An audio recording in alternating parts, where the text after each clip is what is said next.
Hi everyone, my name's Michelle, and welcome back to Toon Talk. Now I don't know if you know this, but there's this little activity called reading, and I really like to do it.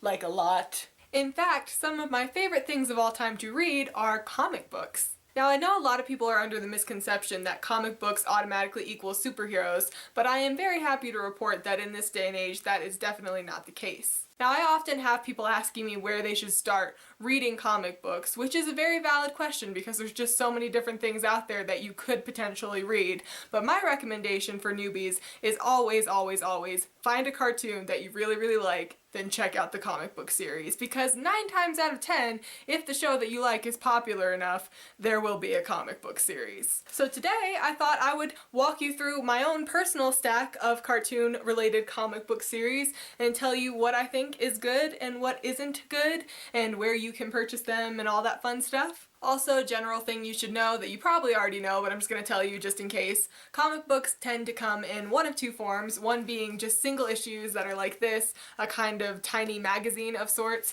and then they come in trade paperbacks, which look something like this, and they're usually a compilation of like 4 or 5 single issues in one volume. Really the only difference is that you can get trade paperbacks at like Barnes & Noble or on Amazon or anywhere that they sell books pretty much. Comics, individual issues, you have to generally get online or in an actual comic book store.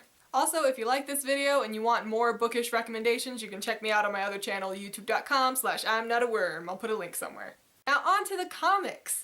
First up we have the Over the Garden Wall comic book series, which are distributed by Kaboom, who is my favorite comic book publisher and also the publisher that does the most cartoon related content. This series is of course based upon the mini-series for Cartoon Network. It is also written by Pat McHale, who is the creator of the series. Therefore, it is very true to form. It consists of mainly stories that didn't make the final cut of the show, so it's definitely a really cool collector's item or something to check out if you're just a really big fan of that series. The art is also very true to the series. I think one of the storyboard artists for the show ended up doing the art for the comics, so very faithful adaptation altogether. It consists of 4 single issues, I only have 3 of them here, and there is a trade paperback that is coming out in August. These definitely get a 5 out of 5 stars for me, I highly recommend. Next up we have the comic book series that you guys are probably most curious about, and that is Steven Universe. This series is also produced by Kaboom. It has 8 individual issues and it consists of 2 trade paperbacks thus far,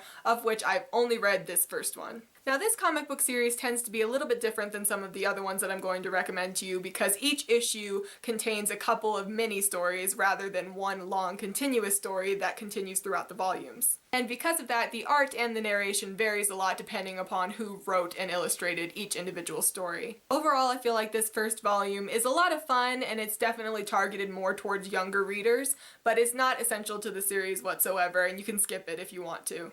I would give it a 3 out of 5 stars. Next up we have the infamous Avatar: The Last Airbender comics. Now this comic book series is made by Dark Horse Comics and they release them in individual trilogies consisting of 3 of these trade paperbacks, or you can get the trilogies compiled into hardcover volumes like this. The first series of Avatar comics that you're going to want to get, which follows up right where the show leaves off, is the Promise Trilogy, which I don't have with me right now. The Promise Trilogy is then followed up by the Search Trilogy, which is very infamous because in this you get to learn what happens to Zuko's mother. The Search Trilogy is then followed up by the Rift Trilogy, in which you get to deal a lot with Aang and Toph butting heads. You get to see Toph's family, you get to see a little bit of Aang's past life as Avatar Yang Chen. Cabbage Man makes an appearance. This is a really great addition to the Avatar franchise, in my opinion. And that brings us into the most recent edition of Avatar comics, which is Smoke and Shadow. This is volumes 1 and 2. Volume 3 is actually coming out later this month. All of the Avatar comics are absolutely amazing. They are written by a man named Gene Luen Yang, who is a very famous, renowned graphic novel writer. And these are definitely a really great addition to his repertoire. I feel like his writing style suits the comics and the show really well. They adapted the source material really well. They stayed true to everything. The art is a little bit more sharp and angular than the TV show, but overall, a very faithful adaptation and probably my favorite comic book series. Next up up we have Rick and Morty, which is distributed by Oni Press.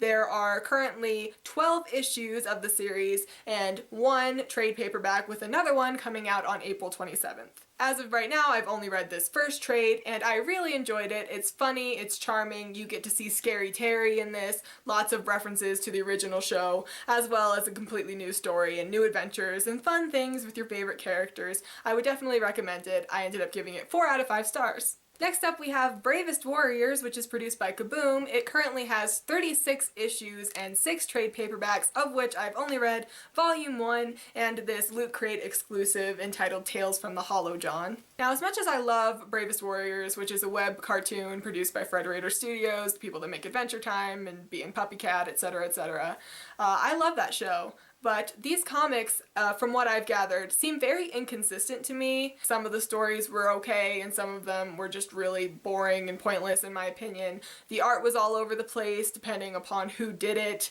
However, this exclusive Loot Crate comic that I read from them was really, really amazing, so I'm sure that there's good and bad points about the series, but check it out at your own risk. This I would give 4.5 stars, this one gets 2. Speaking of Frederator Studios, I have Bee and Puppycat. This one is produced by Kaboom, you guessed it. Right now the series consists of 2 trades and 10 issues, of which I've only read this first trade. This is very reminiscent of the Steven Universe comics, in which each individual issue has a couple of different stories and the art and the narrative depends upon who wrote and illustrated them. Again, I do think that the series is a lot of fun, but I do prefer serialized, continuous narratives, so I ended up giving this like a 3.5 out of 5 stars. But I'm also not the hugest fan of Bee and Puppycat the show, so if you really, really love Bee and Puppycat, you will probably have a different opinion. And finally, moving into the magnum opus of my comic book collection, I have the Adventure Time series. These are also produced by Kaboom, and they are written by Ryan North, who also writes the Unbeatable Squirrel Girl series for Marvel, which is really cool. As of right now, the series consists of approximately 50 single issues and 8 trade paperbacks, of which I have read the first 6 volumes. Now, these comic books are not quite as faithful as the Avatar comics or Over the Garden Wall, but they are the next best thing in my opinion. You can always tell that they were done by a big Adventure Time fan because there's so many different references and callbacks. They even reference the pilot in one of these comics. There's a lot of Bubbleen in here, there's a lot of Simon and Ice King stuff. There's just a lot of really cool callbacks and things that you always wish that you would see more of in the show, but you never do. It's in here. The art in this comic book series is very true to the show. It's very bright and colorful, and the color palette depends on where exactly they are in the land of Ooo. Also, the writing in this comic book series is very fun and upbeat and true to the characters being portrayed. And there's also quite a bit of breaking of the fourth wall, which is really fun and engaging for you as the reader. So if you like Adventure Time and any of those things sound cool to you, I would definitely recommend picking up this series. 5 out of 5 stars. And those are all of the cartoon-related comic books that I have currently read. If you have any suggestions for cartoon comics, please leave them in the comments below. Like, I hear that the Invader Zim comics are really cool, and I'm definitely looking to check those out sometime soon, so let me know if you've read them. As always, thank you so very much for watching. Like, subscribe, and all that jazz if you would like to. I make new videos every Monday and Friday, and I will see you guys later. Goodbye!